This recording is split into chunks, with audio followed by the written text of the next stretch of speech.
And I'd like to see whether such models, this model, the nucleon pair shell model, can in fact describe shape transitions in real, honest-to-goodness nuclei.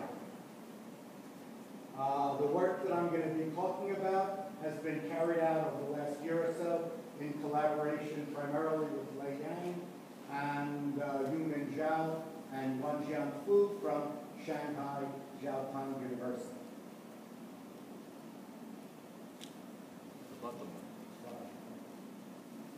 So let me begin with an outline of my talk.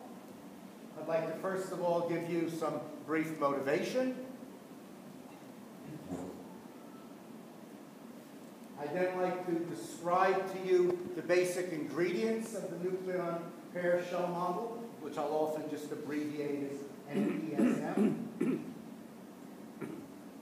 I'd then like to discuss a new approach, a newly revisited approach for obtaining the structure of the collective pairs of the nucleon pair shell model. I'd then like to discuss the application of these methods to the even cerium isotopes. Somebody asked me why we're not doing the samarium isotopes. Good question. The reason is that our code has greater difficulty the larger number of pairs involved. And this one we can do the whole set of isotopes reasonably well, reasonably complete. I'll talk a little bit about the model space and the Hamiltonian. Then I'll talk about our results, and then just give some summary remarks. So let me begin with some motivation. It's motivation. Moshe, or Alejandro, whatever his name is, told me earlier that if I say the same thing that Peter said, that he's going to shut me down. So I'll try to at least say it with a different accent, if nothing else. Clearly, as we all know, atomic nuclei exhibit a wide variety of interesting competing collective structures, and with phase transitions linking them. We know that this has been, for many, many years, discussed extensively in the framework of the interacting boson model, and of course we know, is Rick here? That the vertices of the Warner triangle represent the extreme modes of collective motion.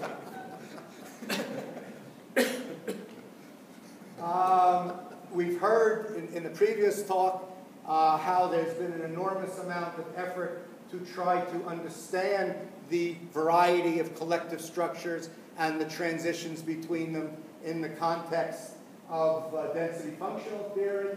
There's also a long history of efforts to try to derive the interacting boson model directly from the shell model Hamiltonian.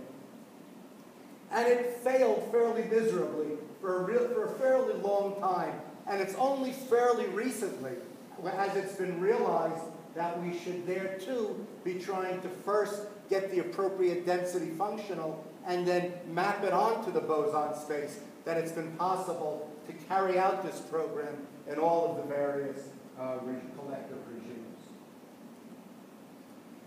We are interested in seeing whether we may be able to describe these various transitions, these various competing collective modes, using what's called the nucleon pair shell model. That is a model that, as I suggested earlier, very much like the interacting boson model, in that it deals with coherent collective pair degrees of freedom. But unlike the interacting boson model, it works directly in terms of these coherent pair degrees of freedom and doesn't bosonize them. As I'll mention towards the end, there are some possible advantages to this. Possible. Now, there in fact has been work by Jerry and some of his collaborators who suggested that the nucleon pair shell model truncated to just S and D pair degrees of freedom is able to describe all of the shape transitions, all of the phase transitions that are present in the interacting boson model. I should emphasize, however, that all of those were model calculations and none dealt with real nuclei where, for example, you can't change parameters, but you have to change the number of nucleons in integral or diintegral units. So what we would like to do is to come back to the question, to revisit the question whether this model is able to describe shape transitions in real nuclei. In particular, we'll focus on the transition from vibrational to rotational nuclei. And we'd like to see under what conditions on the development of the model this may in fact be possible. So with that as a little bit of motivation, let me now briefly describe for you the nucleon pair shell model. The nucleon pair shell model is a truncation of the shell model based on keeping a set of coherent, collective, pair degrees of freedom of alike nucleons. At this point, there's also some recent work that I've been doing with some other people to try to see whether one can develop it in an isospin basis as well. The model, of course, has its origin in generalized seniority, or equivalently the broken pair approximation, where we likewise introduced collective pairs, but it's been very difficult to ever apply these models to nuclei with many collective pairs, in particular with many collective D pairs. And so as a consequence, it's been essential to bosonize these degrees of freedom, and that's basically what's been done, was done in the earlier efforts to derive the interacting boson model from the generalized seniority scheme. It became feasible to try to do this directly in the fermion pair space through the development by Chen in the late 90s of a recursive formula that makes it possible to evaluate the matrix, all the relevant matrix elements for a large number of non-S pairs. And so it's possible now to go ahead and, at least in principle, diagonalize a Hamiltonian built up from these collective pairs for a lot more than were possible earlier. There have been several applications of the model reported in various regions of the periodic table, and indeed there's a review article that is now in preparation by Yumin Zhao and Akito Arino on this, reviewing the subject today. The key ingredients of the model, first of all, it's a truncation of the shell model, so we require a model space and an effective shell model Hamiltonian. Nothing new here. But the computational limitations of the codes that at least we currently have make it essential that we restrict our effective Hamiltonians to relatively simple Hamiltonians, namely Hamiltonians in which the like nucleon interactions involve multiple pairing interactions, monopole and quadrupole pairing interactions. And the neutron-proton interaction is a separable interaction, quadrupole, or perhaps other separable channels as well. So that's one thing, we need that. We also need an appropriate collective set of collective pair degrees of freedom in terms of which we're going to build our model space and then diagonalize our Hamiltonian. Typically, one includes the lowest J equals 0 pair for neutrons and protons, and the lowest J equals 2 pair for neutrons and protons, the S and D pairs for neutrons and protons. However, I should emphasize that there is no limitation to having just those pairs. You can have other pairs as well, including high spin pairs if, for example, you were interested in describing backbending phenomena using such an approach. Now, typically, the pairs are chosen using either the generalized seniority or the broken pair approach, exactly as it had been done for years in the context of the interacting boson model. Namely, what one did was to construct the S pairs from a number-conserving BCS treatment, or equivalently variational treatment in a generalized seniority zero space, and then to obtain the non-S pairs from a treatment of a variational treatment in the seniority 2 space.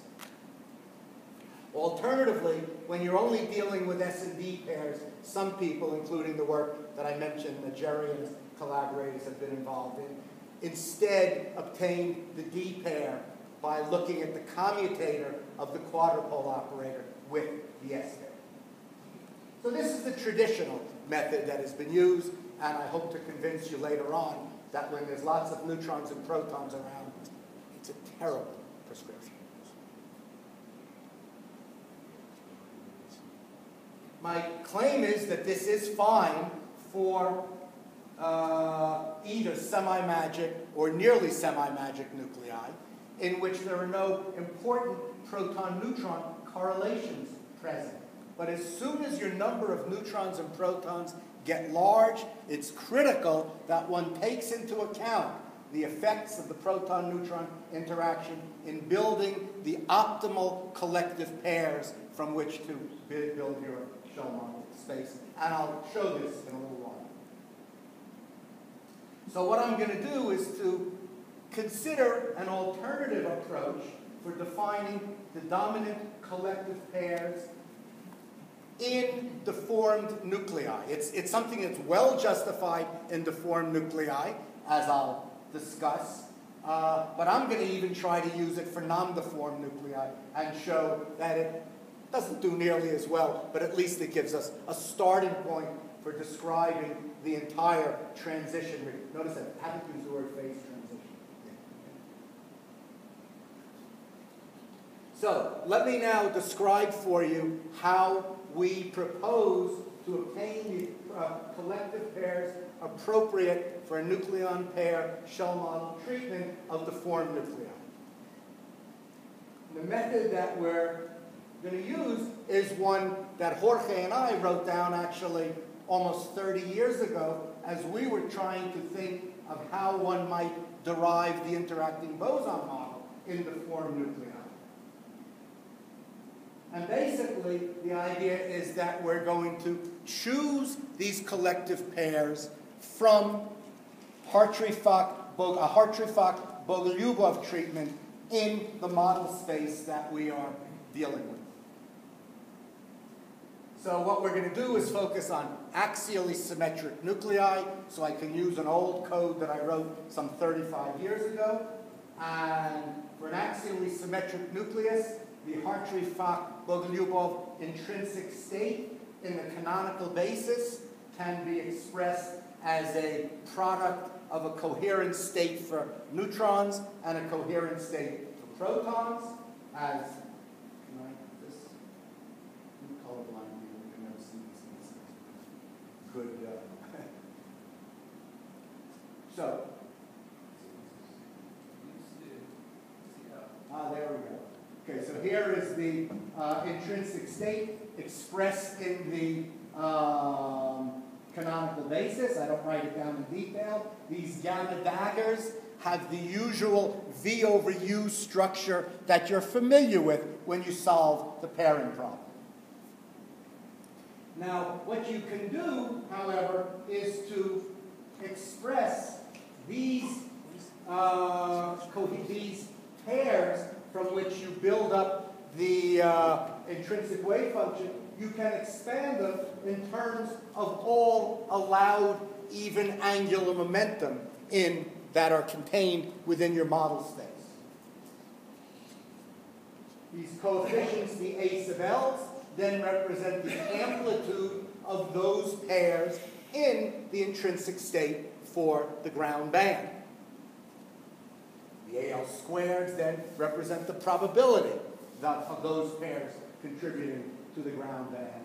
And these gamma L daggers represent the actual appropriately normalized coherent pairs